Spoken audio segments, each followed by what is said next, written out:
Hello, and welcome back to the Secular Homeschool Revolution. I am your host, Ashley, and this podcast is for BIPOC progressive secular homeschoolers. Allies are allowed in this space as long as you are listening with an open heart and an open mind. I personally like to think of this podcast as me saying the quiet parts out loud in an unapologetic way. So today's episode is Raising My Kids Without Religion.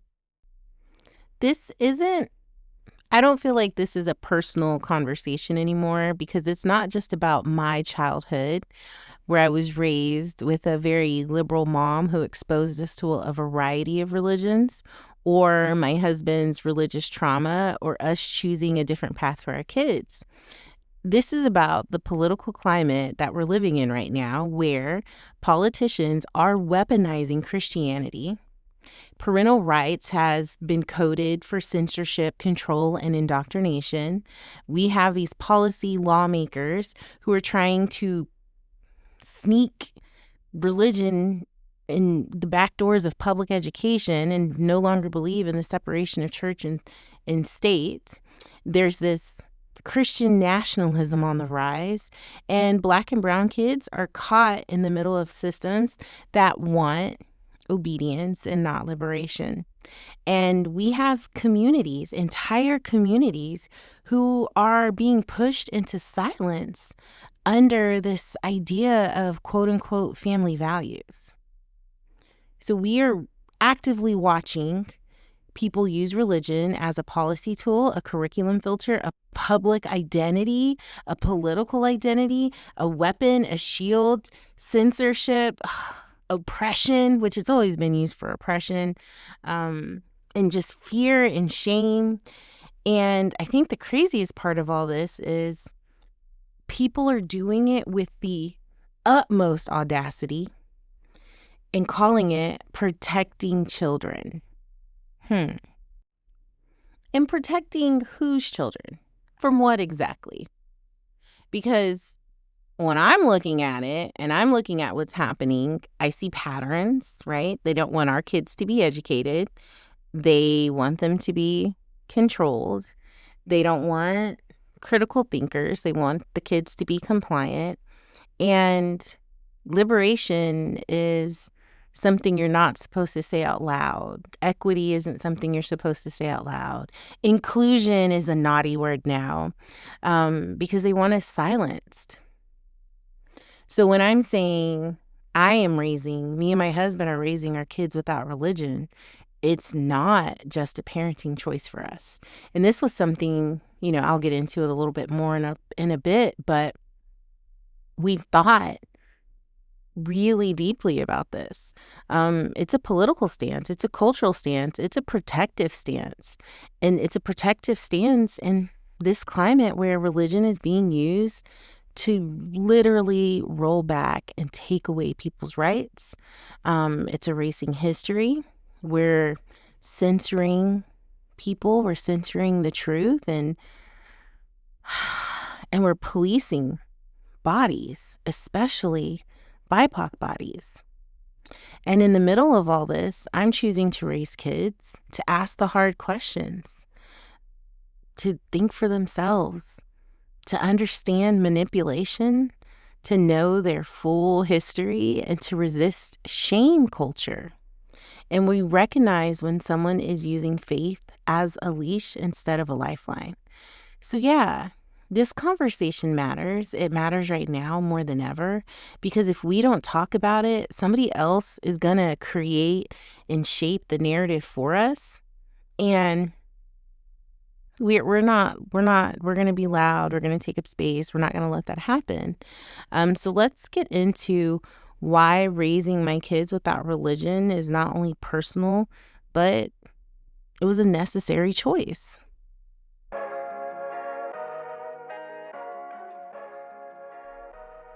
Let's get into the conversation because I think a lot of us need to hear it plainly. And again, this is just my point of view. I'm not an expert of experts of anything. I love people. I love stories. I love observing. I love learning. But for most BIPOC people, they didn't get the opportunity to choose their religion. There was no, let me explore different belief systems. Let me dabble a little here and a little there to see what aligns with me.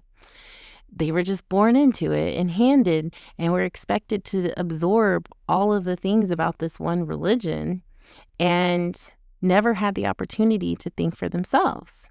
And it's because your grandma believed it, your mama believed it. And I will say that was one thing I really appreciate about my mom is that she modeled exploration, spiritual exploration for me. I can say when I was younger, I didn't always quite understand, but I was like, this sounds similar to here. This sounds similar to there.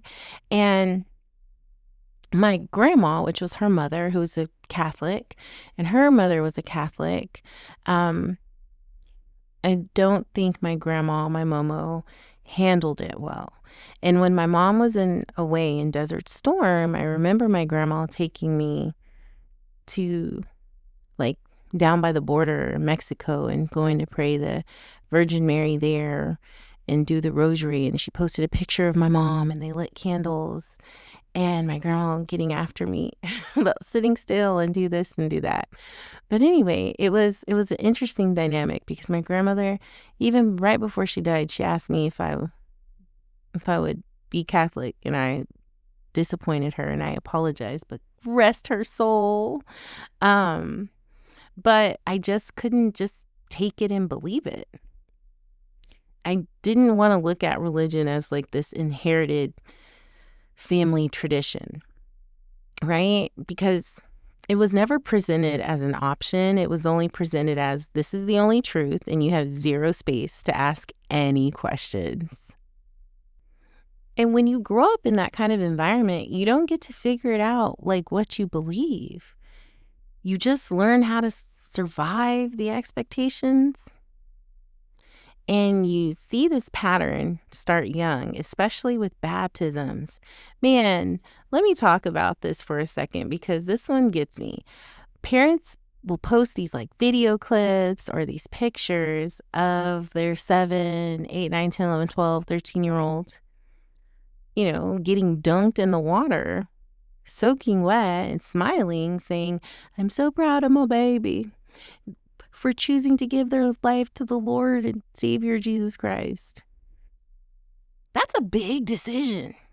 And when their frontal lobe hasn't fully developed, decided to make that big of a commitment is wild to me.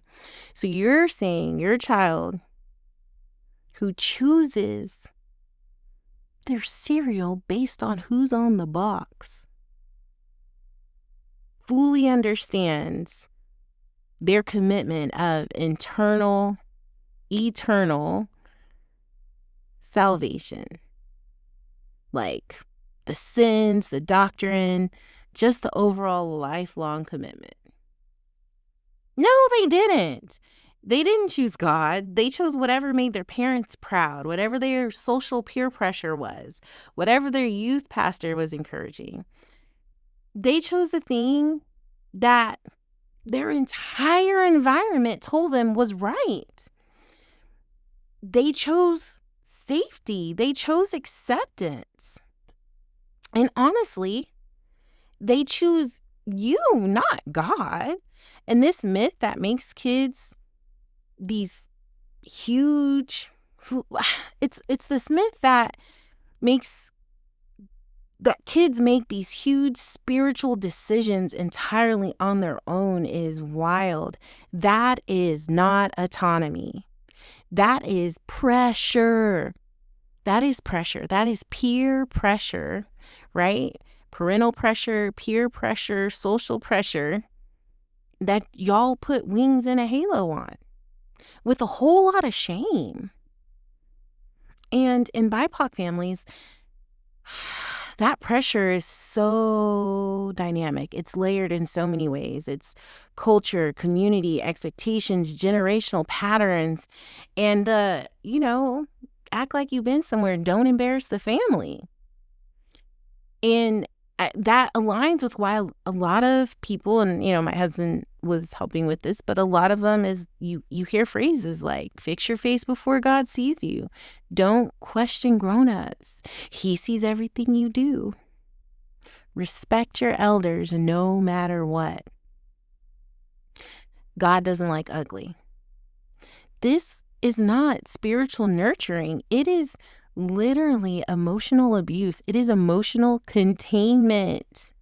And this is a whole other tangent, but I've the last couple months, man, I watched a TikTok video on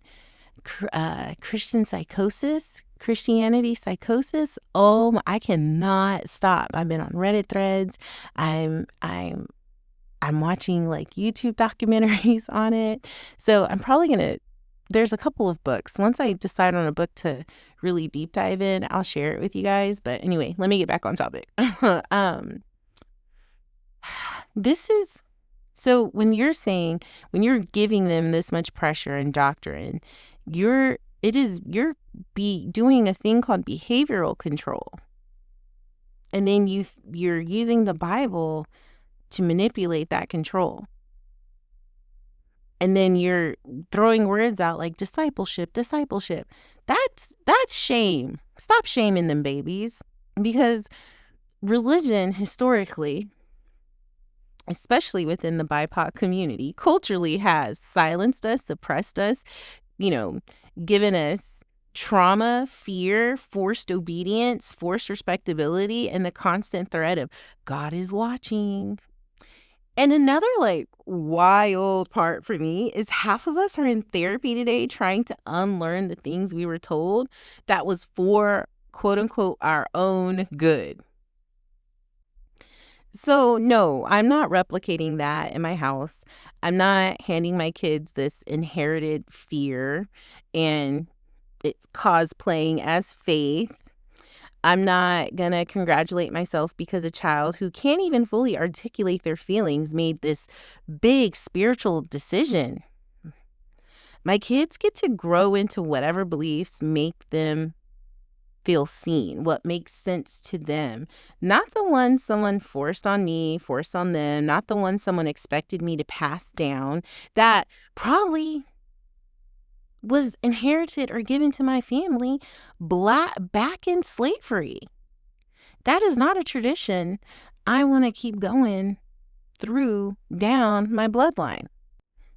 And I think me and my husband, I know that we both have agreed that we do not want to raise tiny disciples.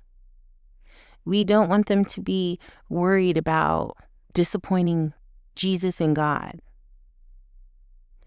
And we never want them to feel fear for wanting to ask a question because something doesn't align or make sense to them.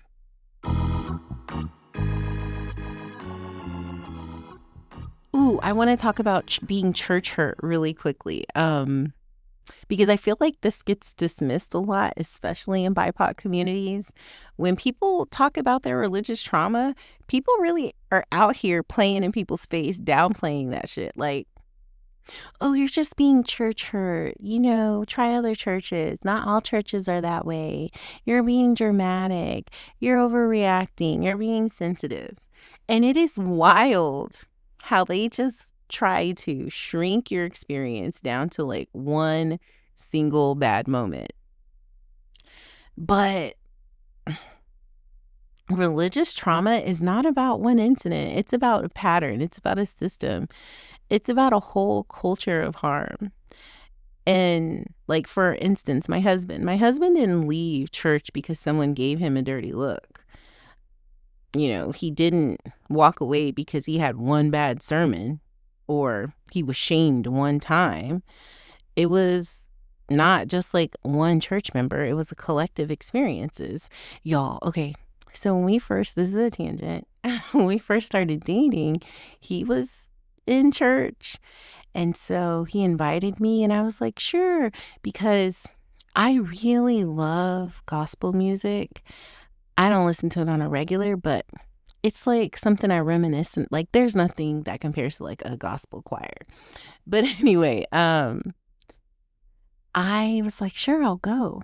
And I'm not well versed in church, but also I felt like what I was wearing at that time was appropriate because, it went past my fingertips.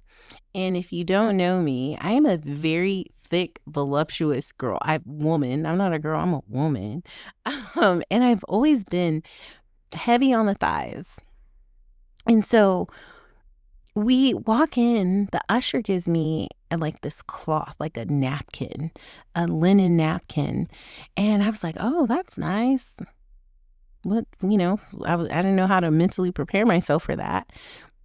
And then the usher comes back around and is like talking to me, like mouthing fingers and hands at me about my legs. And I was like, what? And then Aunt was like, cover your legs. It's too much thigh meat. And I was like, ooh, look at them thighs thighin'. They were, but I couldn't help it. And anyway, so I was shamed into covering up my legs. And just so you know, that is not my church hurt or my church trauma, but I was offended. So anyway, I was like, I don't know if this is the thing I can do anymore. So he went on his own journey of deconstructing. And ultimately, he left because he saw over and over and over again between his church experiences in he didn't go to church here in San Antonio, but between Dallas and Houston and Detroit, that there was a cycle of behavior that didn't focus on love, compassion, or even community, even though that's what was being preached. And he can tell you he saw leaders abusing their power, weaponizing scripture, using fear as a motivating factor. Shame was disguised as discipline, punishment being preached rather than empathy, fear, and congregations turning their eye or their shoulder on harm. You guys, we live in 2025. There are countless reports, it almost feels like weekly, of a church leader usually harming women and children. And people who work in the office cover it up. And that isn't okay. Where are those values you're talking about? And at some point, you got to stop calling it hurt. You have to call it what it is. It's clarity. Clarity that something is fundamentally off, that this is not a safe space, that the behavior people normalize is actually harmful, and that this tradition is not an excuse for emotional abuse. The gaslighting is real.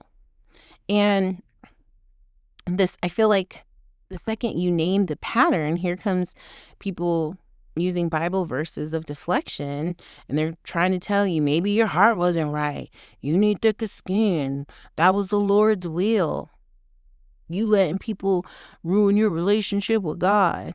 You need to pray about it. You need to be more consistent with your prayer. What? How about you hold these people accountable instead of telling kids, especially, that they have to tolerate this level of harm? And how about we stop acting like trauma magically disappears just because someone says, God bless you, or you pray about it once or twice? And I feel like kids suffer the most in this environment. Kids don't have the language to say, hey, this doesn't feel right, or they don't know how to necessarily override their instincts. And I feel like kids learn early that adults can do anything to them as long as they attach God's name to it, because kids internalize shame instead of receiving care. And, that was a part of my husband's decision to meet me halfway on raising our kids without religion. So instead of asking, like, what happened to you? Why do you have church hurt? Why don't you just stay, why don't you stay and listen to them instead of minimizing their experience? Because you can't work through a toxic system. Leaving is not weak. It is not rebellious. It is not being bitter. It is self-preservation. And This is why this matters for our kids today. I'm not going to raise kids to override their intuition. I'm not raising kids to tolerate patterns of harm. And I'm not raising kids who get gaslit into thinking that their discomfort is disrespect. If something feels off, I want my kids to be able to trust their bodies, trust themselves, trust their intuition enough to recognize it. And that's exactly what I feel like religion rob so many of us of, is our ability to see the pattern and walk away. You know, my husband recognized it. He had clarity, and that's what saved him. But I think he had to go through a lot of layers before he was able to get to that point. And that's why I refuse to put my kids in environments where obedience is praised more than safety.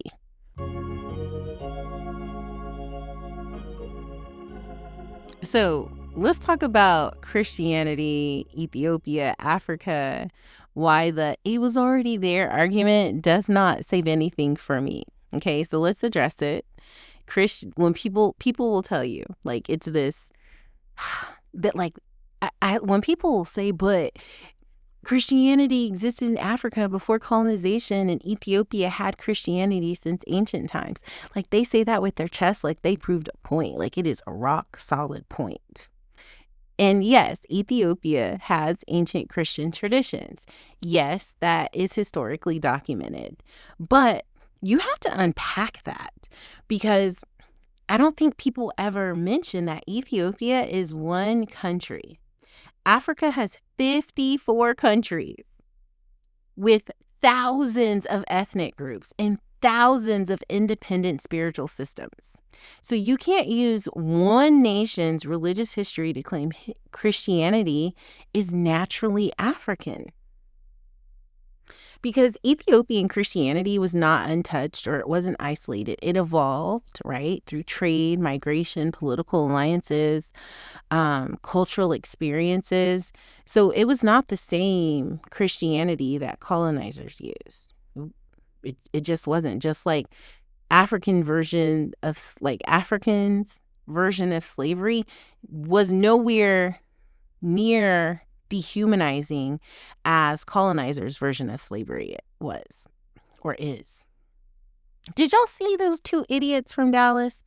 Y'all, I want to be out of Texas so bad, but those two men who were plotting on Haiti to go wipe out, and they were non-melanated men, to go wipe out the men and enslave the women and children of Haiti. So it is still how they view slavery to this day, which is crazy. So Christianity in Ethiopia coexisted. It coexisted. And it did not replace indigenous beliefs. It wasn't the default for the whole continent, like the whole big ass continent of Africa. Because in my research on the Google, there are roughly 4,000 religions worldwide. So interpretation does evolve, guys. Tradition evolves. Power rewrites everything. Let's say that again. Power rewrites everything. And Christianity is one of the thousands of Africa's spiritual landscape. And I feel like the real point is, it doesn't matter. Even if Christianity existed across Africa before colonization, which it didn't, colonizers were not spreading Ethiopian Christianity. They weaponized their own theology. They weaponized it. Their version, their supremacy, their hierarchy, to justify domination and cultural erasure. The question is we're not going to ask ourselves, did Christianity exist in Africa? The real question is, did colonizers use Christianity as a tool of control? And the answer is yes, absolutely yes. And we know they had a different Bible that they gave for themselves and to slaves. So yes, the argument does not save the colonial legacy of Christianity.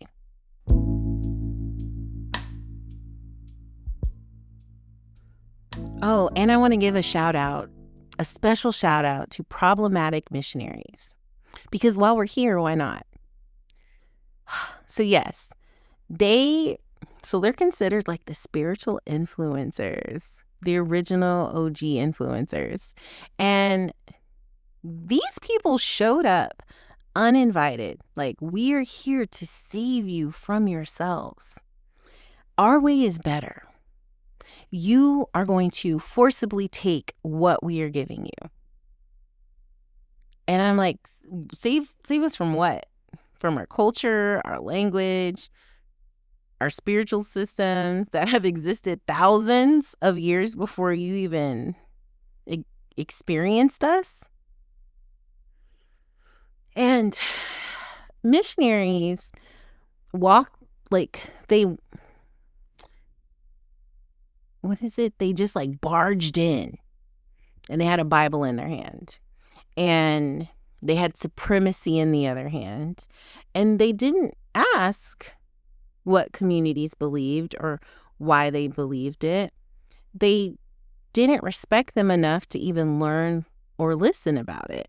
They just came in to convert, to replace, to civilize, to condemn, to erase. And missionaries were, like I said, the OG influencers of colonization.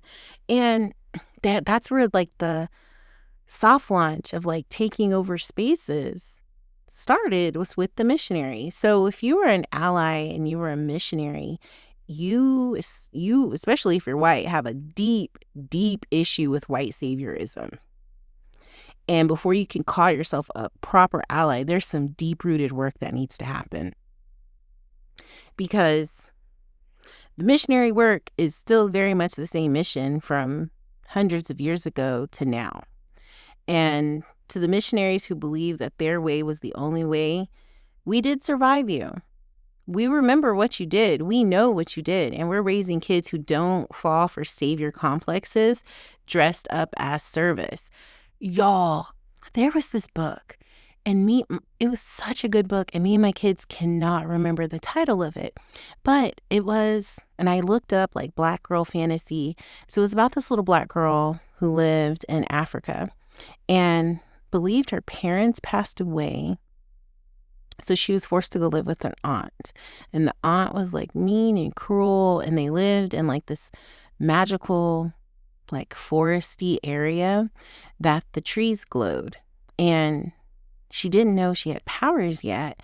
But the missionaries were coming into the forest and the trees were slowly dying. But like as they were spreading their Christian faith, the forest was dying. And so they had to basically leave because they didn't have an environment to thrive in. And so she was sent off to be a worker at this school, and that's where she developed. She had powers, and they had like these it spoke a lot about African spirituality. So anyway, there's a book out there, but it talks about like the missionary. Basically, there was a metaphor of the missionaries killing the culture. So if I find it, I'll put it in my episode description. But we were really Googling hard. And I was like, I didn't dream about this book. And my girls were like, no, we read it like 2 years ago. So anyway, I'm going to update it. But there's a book out there that I think is age appropriate that talks about cultural erasure, religious, like imposing religion on, the Black experience that was rooted in Africa. So anyway, yeah, shout out to the OG missionary influencers. We do not respect or appreciate you.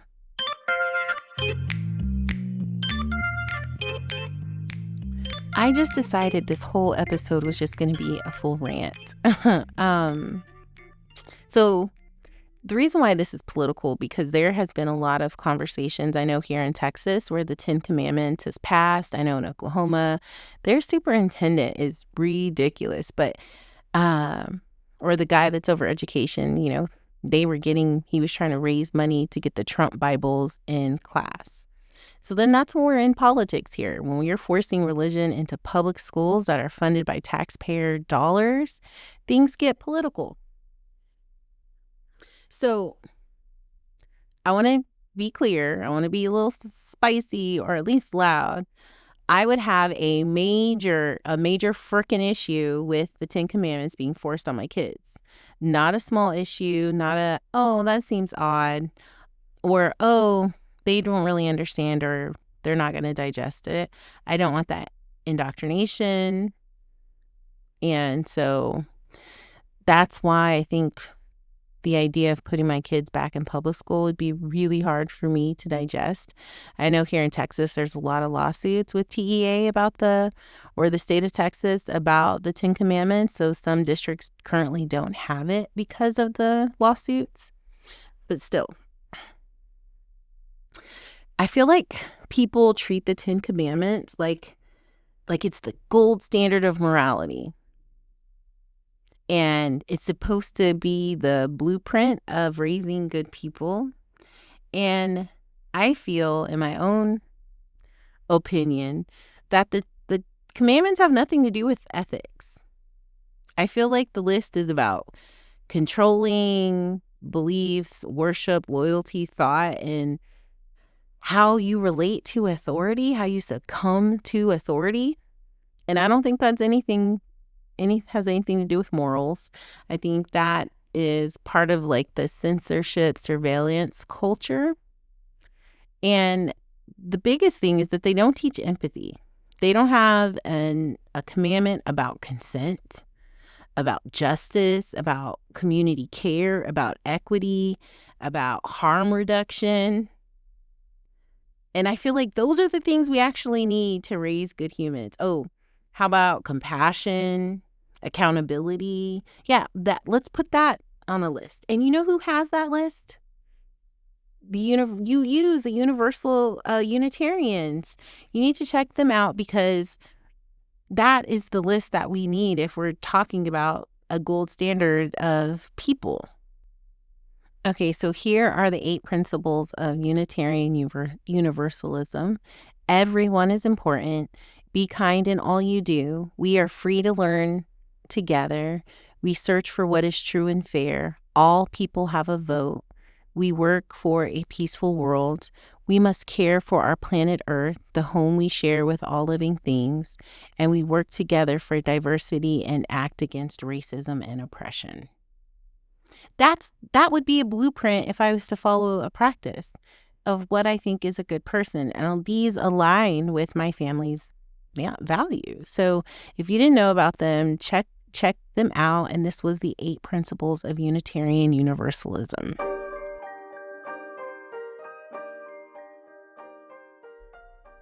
And we're going to be honest here. Forced religion is indoctrination, period.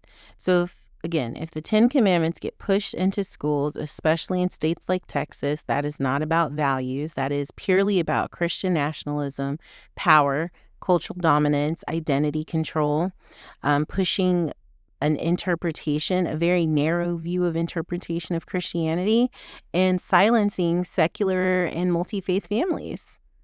And most of all, it shapes kids into obedient voters, not empowered citizens. And again, I'm not raising followers. I want to raise critical thinkers who understand that morality does not require you to be tied to religion. And my kids I don't want them to need fear to be good people.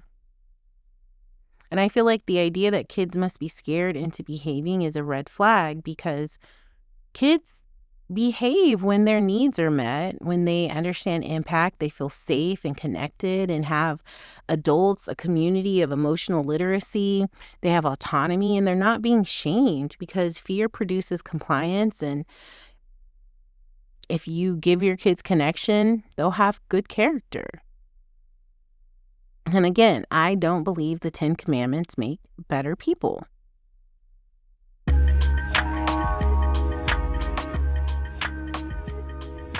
So what does raising kids without religion actually look like? Because people think secular means no morals. And again, raising kids without religion means raising kids with morality that is not fear-based. So in our house, we do teach accountability over shame. We teach kindness without coercion. responsibility without threats, community without indoctrination, and courage without punishment and fear of going to a burning hell.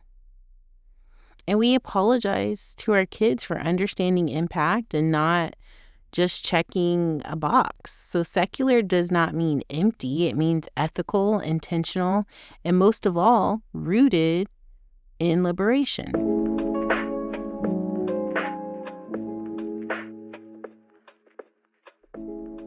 So why did we choose this path? We firmly believe that raising secular Black kids is revolutionary work because religion historically has been used to shame us, silence us, break us, control us, diminish our autonomy, enforce patriarchy, and uphold white supremacy. And my husband refuses to hand those systems to my kids like it's okay, because they deserve honesty, emotional literacy, community, spirituality that isn't fear-driven, community that doesn't require obedience, freedom to explore without shame. And this isn't about rejecting culture. It's about rejecting control.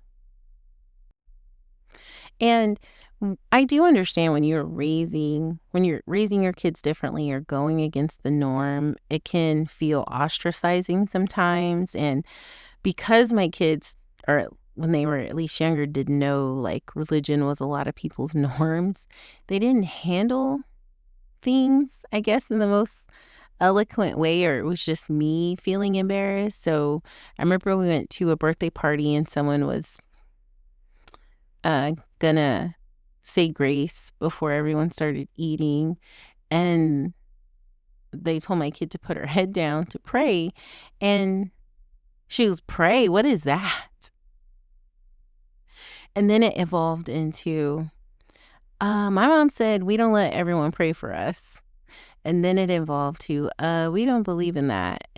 So we've had to change the language and say, hey, that's not something we believe in, and that's okay that you believe in something different.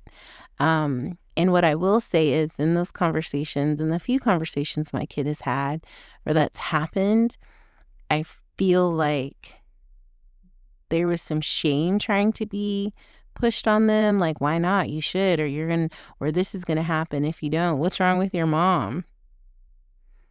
I know. Wild stuff, especially even from family.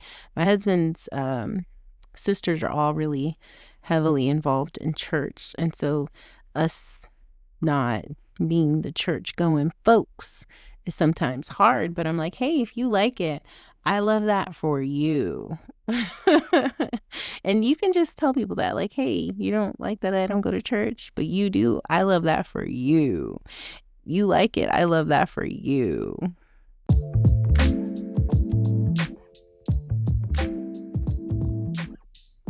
So in closing, I want you guys to know raising kids without religion isn't rebellion. In my eyes, it's protecting them, it's healing, it's breaking generational cycles. It's giving them an opportunity to have a strong foundation of truth instead of being fear or shamed into something. It's, raising critical thinkers who understand the difference between power and manipulation. If that makes someone uncomfortable, then that's a them problem. And you don't need to absorb that as a you problem or question yourself. Like, if this is a path you've chosen for yourself and for your kids, and like I tell my kids, if one day you want to go and be a Jesus follower, that's your prerogative when you go through that spiritual awakening as an adult. But will I probably accept it? I don't know, depending on the stage of my life, probably not. But I love and support my kids as long as they don't try to force it on me. But I do understand that it's a possibility that they may choose that lane, and I will love that for them. But at least I'm giving them the space and opportunity to go on that journey for themselves. So you can find more episodes. I'm working on resources and just overall homeschool support at my website, secularhomeschoolrevolution.com. And please remember to stay secular, to stay revolutionary, and keep raising kids who question everything they're told, and to not get upset or frustrated when they just don't follow blindly in everything that you ask them to do, because that's a lot. It's hard to be the parent on that receiving end. We're like, why are you questioning me? But we are who they practice on. And remember, that's how liberation and the revolutionary starts.